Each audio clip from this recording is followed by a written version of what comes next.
Back in update 2 a new Mugen Train raid came out in Anime Defenders, and no one even bothered grinding it, because in the same update, Bear King got a huge buff. So there was no point in grinding the Mugen Train raid, when you could just grind the dungeon raid for Bear King. But I already have Bear King, and really have nothing better to do. So today I'll be soloing the Mugen Train, until I get the Water Swordsman and his evolution. If you enjoy this video, don't forget to like and subscribe. When you beat a raid you'll get anywhere between 30 to 50 shards and a 1.5% chance of getting the raid unit. So with this information I'll be using 3 alts to try to boost my chances of getting the raid unit on at least one account. Since I have some good mythics on my alts, I don't have to do any strategies and can just breeze through the raid without much thought. At the beginning of the raid I basically just spam Warrior Princess and Donut Warrior until I max out my farms on my main account. Then I begin maxing out my Bear Kings and Muscular Sorcerers. And that's it. That's all there is to this raid. Unlike the dungeon raid, this raid is really small and has lots of turns, making it easy to hit enemies over time. The only real problem you might run into in this raid is the air units.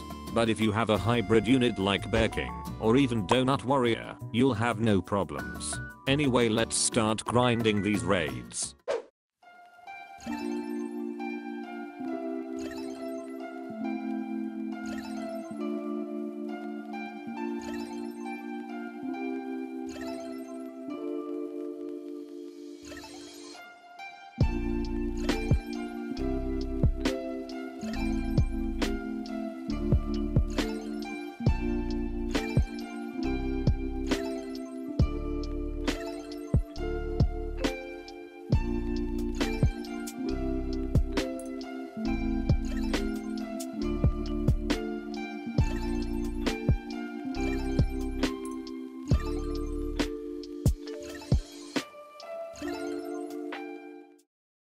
In the middle of grinding the raids I summoned the Rift Sorcerer, the best secret in the game. Which basically means I can solo the raid with a single unit. And you probably noticed that some of the reward end screens didn't even pop up, which could be a small bug. But I think it's probably the raid unit drop bugging out and not actually giving me the unit. I haven't seen a single person get any of the raid unit drops. So the chance of getting the drop is probably wrong, and more like 0.015%. Or the drop just isn't enabled. So there isn't a point in having 4 accounts when the unit drop isn't working. So let's just continue grinding raid shards until I have enough for the Water Swords Master.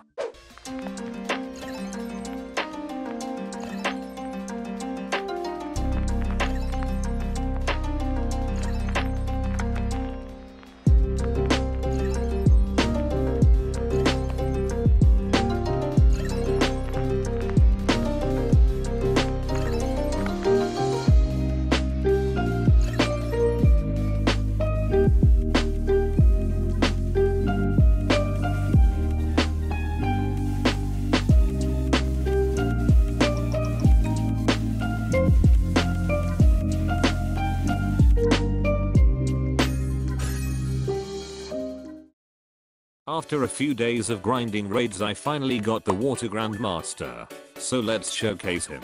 Keep in mind I don't have him maxed out so the stats aren't completely accurate, but you can still see his abilities and if he's worth the grind.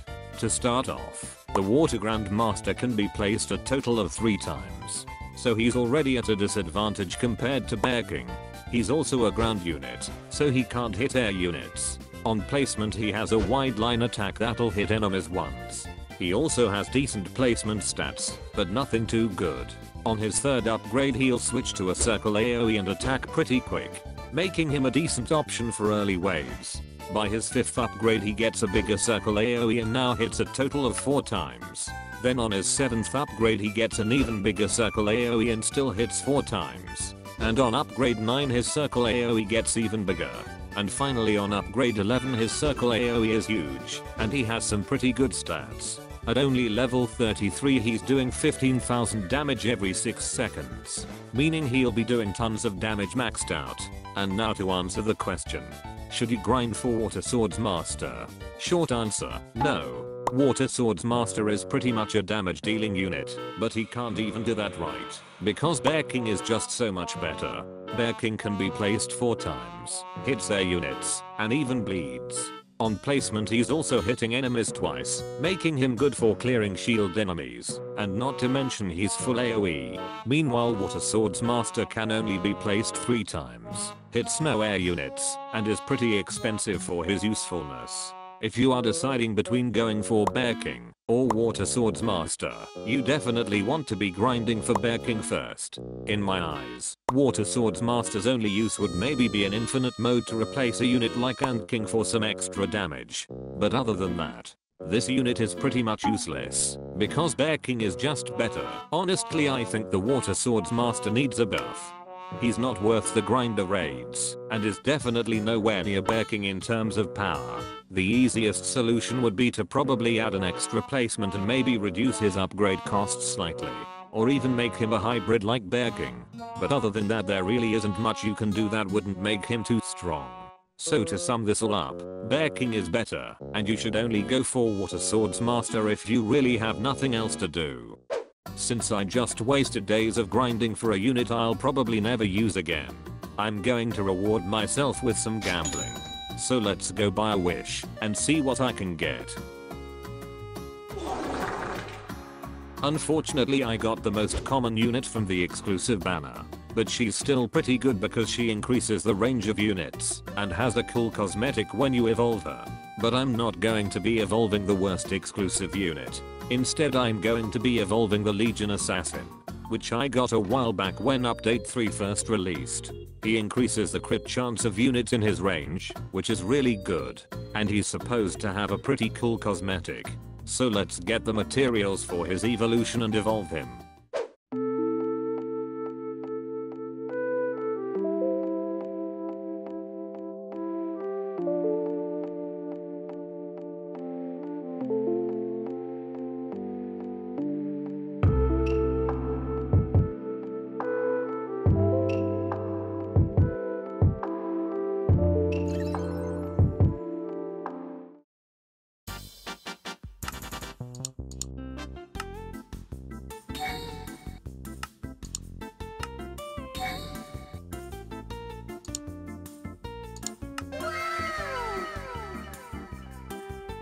For a unit that has a guaranteed cosmetic, I have to say it looks really cool. But anyways, that's it for this video. Update 4 is coming out really soon, so I'll probably be making a video on that sometime next week. And if you enjoyed this video, don't forget to leave a like and subscribe to the channel. Bye.